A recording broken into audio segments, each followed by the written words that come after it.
عامله ايه يا اختي التوهيه؟ حلوه الحمد لله. بصي يا انشراح يا حبيبتي، لما تقابلي واحده لسه ربنا ما رزقهاش بعيل ربنا ما رضاهاش، ما يبقاش لسانك طول كده يا انشراح. يا انشراح لسانك ما يبقاش طول كده. هو انت لسه يا اختي ربنا ما كرمكيش؟ البنت لسه متجوزه ما بقالهاش شهر ولا شهر ولا شهرين يا انشراح، تقوم انت كابساها بكلمتين نفسيتها تتعب.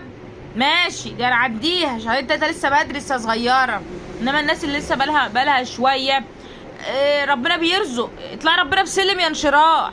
يعني انت مش شطاره منك ان انت اتجوزتي وخلفتي بسوق، مش شطاره، ده توفيق من ربنا، والله توفيق من ربنا. لولا اللي ربنا قادر بيدي قادر بياخد برضه يا انشراح.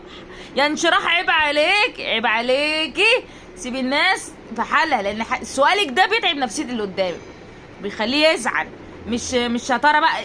قالت لك كان بيها، ما قالتلكيش خلاص ما تتكلميش ما تتكلميش.